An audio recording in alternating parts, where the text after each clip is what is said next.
Namaskar viewers, hello and welcome to Sansad TV. I am Teena Jha, you're watching Perspective.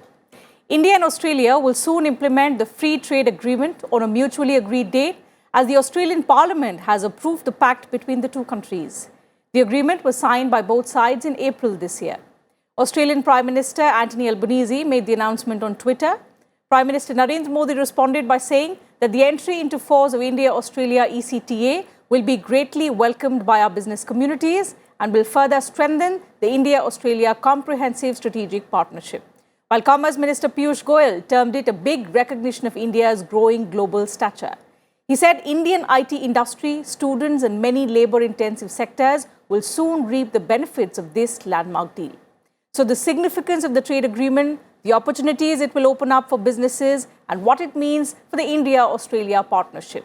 This and much more in perspective today with three distinguished panelists joining us on the program. Pleased to welcome Professor Charan Singh, CEO, EGROW Foundation, Mr. A.K. Bhattacharya, Editorial Director, Business Standard, and Dr. Sreeram Chaulia, Foreign Affairs Expert. Thank you, gentlemen, for joining me on the program today. Professor Singh, let me begin the program today with you. Commerce Minister Piyush Goyal, while describing this agreement as a landmark one, said it's the first such agreement with a developed country in more than a decade. What are some of the key benefits that you see this deal bringing up for India? First and foremost, I think the time has come for bilateral trade agreements. That's very important. With the world entering into a very gloomy phase, as you know, that the Western world, America, Euro and UK are almost triggering a recession for themselves, trying to tame inflation. It's obvious that trade is going to get impacted very fast. When we talk of trade, a developing country like India, which has just attained record-breaking exports, this is a very big challenge. So I think the Commerce Minister and the Prime Minister, they're very right in pursuing bilateral trade agreements, and this trade agreement with Australia is one such agreement. There are others in the pipeline too. The past record has been that when you have such trade agreements, much more exports and imports take place. And that is what is the need of the hour in our country. As you are aware, the Prime Minister has been pushing Make in India, and through various other schemes that he has, including the PLI scheme, the sole purpose is to push production and to encourage employment in our country. Once you have a trade agreement like that with Australia, it opens a complete new pathway. You're going to be trading with an advanced country. Your own exports will be there. And of course, you'll get imports too. All types of imports. And India is known to be a labor-intensive country. And you would look at the type of exports which will come: textiles, apparels, agriculture products, fish products, leather, footwear, furniture, sports goods. Now, I did a study in Jalandhar on the sports good industry, and when I was reading this, I was saying, oh God, Jalandhar industry, and that for that matter, many MSMEs in our country are going to benefit from him. Then gems and jewelry, machinery, electrical goods, railway wagons. There's absolutely a long list of items which you will find are going to benefit from this trade agreement. Now, similarly, when investment is going to come into India from Australia, this will have great employment opportunities for us. So as I look at this trade agreement, it is opening a gateway to international trade. It's also providing more opportunities to our Indians, as you just mentioned, students getting visas, and I did my PhD in University of New South Wales, Sydney. I can tell you we have come a long way. And today when I was reading it, the PhDs and the postgraduates will get job visas, opens up opportunities. It means remittances to the country increase. So on one hand, our exports will get a boost. On the other hand, through investment in our country from Australia, employment opportunities get a boost. Right. And in addition, our people who are going to be abroad, they are going to get work visas easily, obviously, and our remittances get a boost. So I see a win-win in this. Certainly. Okay, so you detailed what are some of the labor-intensive sectors that are set to gain from this trade pact between India and Australia. Mr. Bhattacharya, coming to you, what are some of the highlights that you see in this particular trade deal that's been announced, which has been approved by the Australian Parliament? And particularly, if I may ask you about some potential gains that you see in the services sector. Please unmute yourself, sir. Yeah. Sorry. From India's point of view, I think that the gains are quite a few. The first gain is the manner in which the duty reductions or the duty cuts have been calibrated vis-a-vis Australia, in the sense that almost 90% or 98%, if I'm not mistaken, of the tariff items will come under this agreement from the Australian side, whereas only around 70% of India's items will come under it. So it's in a sense, there is always, from a developing country point of view, there is always this fear that when you have a free trade agreement, your country's market will be flooded. Yes. So from that point of view, that from that slightly apprehension-led point of view, this is a well-calibrated agreement. And number two is that while almost the entire tariff items will see an immediate reduction in the import duty on the Australian side, in the Indian side, they are once again calibrated in the sense that immediately there will be a reduction only of 40%, and then it will go up.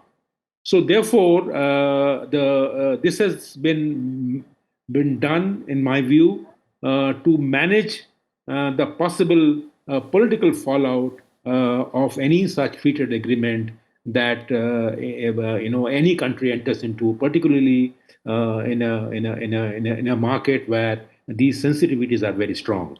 So it is a politically well managed agreement, in my view. And number two, what we have seen is that it is not just a question of trade, but also in the services sector, India is likely to make many more gains compared to the goods sector. Because in the goods sector, most of the Australian items, the tariff items, are 5% or 6%. Now, to get an advantage of 5% or 6%, to my mind, is an advantage, but it is not that big an advantage. The real advantage is the 4-year job visa for every Indian student that goes and studies there. Right. Then there are professionals can go in there. There are about 1,400 yoga teachers, and as well as there's one more category of employees. Apart from yoga teachers, the chefs. Yes. Yeah, the chefs. So now these are all important categories. So I think the bigger gain would be probably in the services sector. And finally, what I would say is this: that in areas which is the contentious area, which was the question of the import of Australian wine, Australian wine, whatever you may say, has gained an international fame and reputation. What the free trade agreement has done is that the reduction in duties on in low value wine has been almost zero, and it is only in the high value wine above $5 per bottle to $15. So what I am saying is this: that the Indian concerns have been adequately taken care of, and it is only over time when you will see that trade is going up, and there are the fears of a flooding of imports are completely unfounded. My sense is that we will be able to embrace the new trade architecture far more openly and far more willingly. Certainly. Final point is that this is a significant thing because it is the Australian Parliament which has cleared it. Unlike in India, where international agreements can be approved by the government here without necessarily getting Parliament's approval, in Australia and in many other countries, you need Parliament's approval before you enter into this agreement. So this is a big step, big hurdle, even though the Australian government has not cleared it. But the fact that the Australian Parliament has cleared it is almost like the deal is done. And the deadline seems to be that before the new year starts, we will have this new agreement between India and Australia. Certainly. So you've spoken about the newer opportunities, and that leads me to the next question. Let me bring in Dr. Chaulia into the discussion. Dr. Chaulia, trade is said to be the bedrock between relations between two countries. The fact that this particular deal, India-Australia ECTA, is going to now pave the way to boost bilateral trade between India and Australia, do you see that as a new chapter in the already comprehensive strategic partnership that both India and Australia enjoy? Very much so, Teena. Commerce Minister Piyush Goyal has mentioned that our strategy now is to go for free trade agreements with like-minded nations. And there, what he means by that, if you look at the ones that are being negotiated, or the ones we recently did with the United Arab Emirates, now with Australia, there's one with the UK, there's one with the Gulf GCC, Gulf Cooperation Council members as a whole. There's one with Canada and with the EU that's been pending for a long time. But we are trying to fast track all these. You see the list of these countries. Australia is now under a discussion, but you look at it as a part of a larger phenomenon, a broader strategy, which is we are diversifying our supply chains, number one. And two, like our co-panelists have mentioned, our exports are booming and we are now more confident of doing these agreements than earlier times when we were mostly defensive because we didn't have much to export. And now, last couple of years, suddenly the incentives and the schemes and all these have come in place within India to take us to almost close to $700 billion of goods and services exports in the last financial year. And Piyush Goyal ji has said that this year we are likely to cross 750 billion. So I think the Australia agreement should be seen in that context where we have some key partners. And from the Australian side too, it's very interesting that this agreement, the latest one with Australia, was initiated by a previous government, which was the so-called right-wing government, what they call Liberal Party government in Australia of Scott Morrison. Now, they lost the elections, general elections, while the negotiations were going on, but that did not disrupt the speed of negotiation with India and completion of this agreement. And now Anthony Albanese is heading a Labour government, which is a so-called left wing in the Australian politics. But they have now the majority in the parliament and they have pushed through it. What does it mean? That means there is bipartisan consensus about the importance of India and about they also diversifying because they have faced a lot of pressure and harassment from China ever since they took an confrontational stance on the COVID-19 origins a few years ago. So China has been punishing them and has been denying them access to the Chinese market. And they're looking to diversify. They realize that they cannot also rely on one big country, which is actually inimical to democracy and to Australian freedom. So they are looking to India for that reason. And that is where I think India is now becoming a preferred partner. One, because our macroeconomic fundamentals are strong. Two, because of this trust factor. You can't trust a country like China, which can then take you hostage when there is a crisis. So I think this is a very good sign, and many more countries are lining up for free trade agreements. And we should see the Australia one as the harbinger of more to come and as part of this India's rise story, because the volumes speak for themselves. It's just tremendous.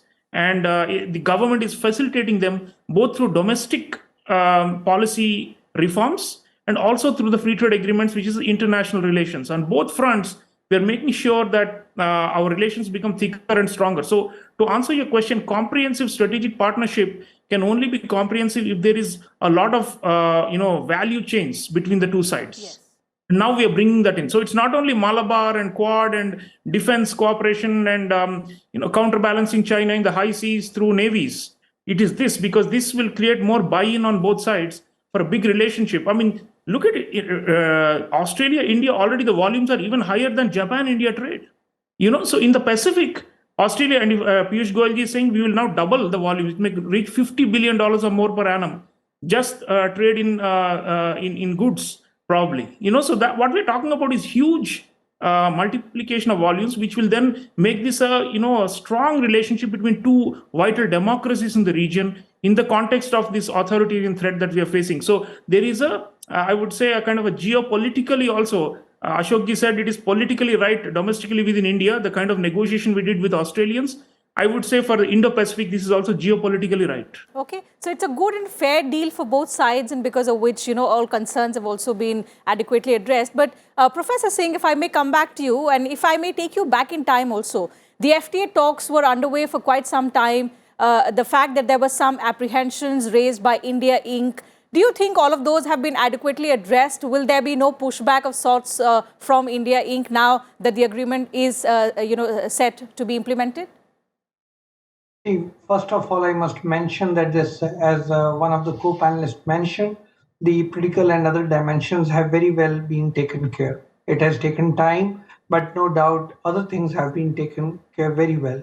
Now, what this agreement is going to do is going to open up many, many new collaborative areas, and which I think that collaborative areas have lots of potential. Those collaborative areas are space and defense, critical minerals and related technologies, water resources, training and education, circular economy, and cyber technologies. Just imagine the potential that this agreement has. So, the Indian Inc. is going to be thrilled with this. It opens up a wide area of jobs, wide area of technology transfer, and wide area of manufacturing. Now, continuing with the trend which was just being made, if you look at the trade agreements, this is one with Australia. I'm so sure the other one with New Zealand is on the way, because that is the trend. Once Australia is relying and they realize there is so much of potential in this trade relationship, New Zealand could be there, Israel could be there. There's another one which is sitting, and I think it's a gold mine. It's trade relationships and trade agreements with South Africa and other countries in the region, African region. So therefore, I think the potential of this agreement is so intense. Now, what would this do? Through this agreement, obviously, the way this agreement is worded, the way the agreement has been designed, the way import duty structure is being discussed, it is going to lead to cheaper raw materials, and cheaper raw material imports and intermediate goods will help India become far more competitive in other markets. So as I look at it, it is the government's intention, after achieving those high exports, let the world be into a recessionary phase, not to relent on it and keep pushing up the pressure. And in addition to what happened yesterday, when the Prime Minister was speaking about the Rozgar, and he's talking of multiple layers of Rozgar, not only the government jobs, he is creating an ecosystem for the private jobs to increase. He's spoken about the Mudra loan so that self-employment increases. Through these agreements, you are going to support that labor market. So to my mind, the Indian industry is going to be thrilled. This opens up great new opportunities for everybody, individuals as well as the industry, and also great opportunity in production and manufacturing. And because there's so much of R&D when you speak about space and defense and circular economy, I think it's very futuristic in nature. Okay, Mr. Bhattacharya, the fact that, it opens up newer opportunities for businesses across both countries, especially it's quite unique in the manner in which it provides tariff concessions. But does it adequately address dispute resolution? Is there a mechanism to look into this aspect as well? Well, I think there is a dispute resolution. This is a bilateral agreement. And in the bilateral agreement, there is always a bilateral dispute resolution mechanism implicit in the entire agreement. So I think the same, the mechanism will be used in case there is any difference of opinion in the manner in which the tariff items are delineated in the final agreement, which will be finalized before the end of the year. But let me just spend a minute on what you asked about the Indian industry.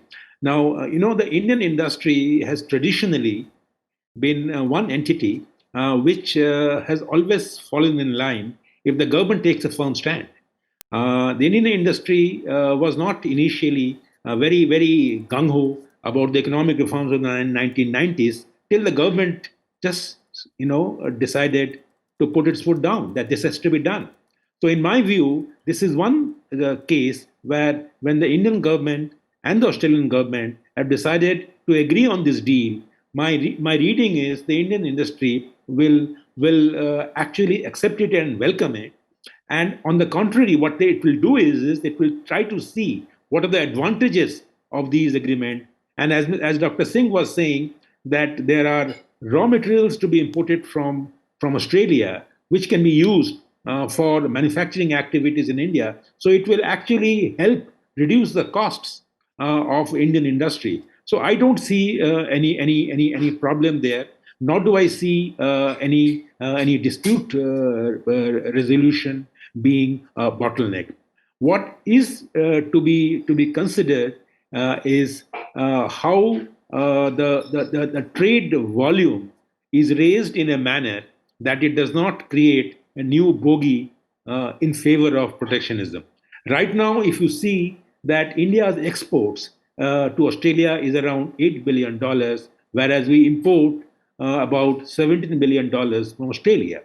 Now, after this agreement, I think both the countries must consciously work towards a scenario in which the Indian industry takes full advantage of the reduced customs tariffs market in Australia and raises its exports to a level that the trade deficit comes down. So, at least for optical purposes, it is not that right now trade deficit is a big concern for India, because India has got many other sources of foreign money coming in. But for optical purposes, it will be important for the Indian industry to be encouraged to export more, to take advantage of this new agreement, so that on paper we have a situation where our trade volume goes up from $25 billion, as Dr. Chaulia was saying, to goes up to maybe $47 billion, $50 billion in 5 years. But our trade, the balance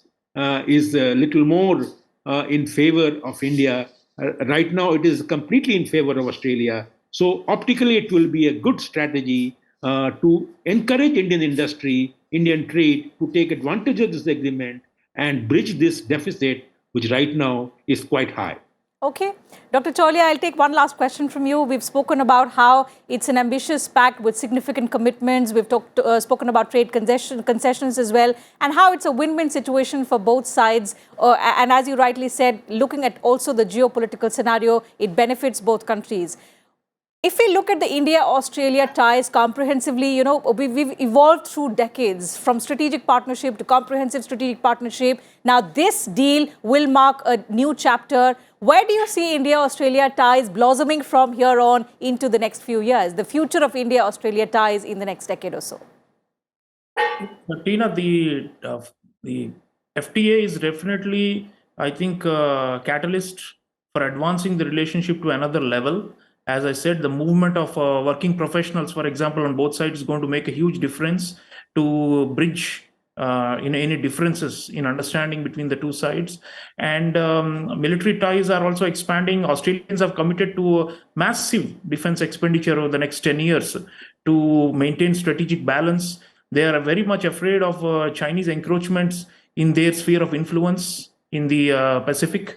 And I think we are also now doing trilaterals with Australia. For example, there is a France-Australia-India trilateral, very important grouping for stability in Indo-Pacific. There's also Indonesia-India-Australia trilateral. These two, Indonesia, a very important country again for us, with whom we have a comprehensive strategic partnership.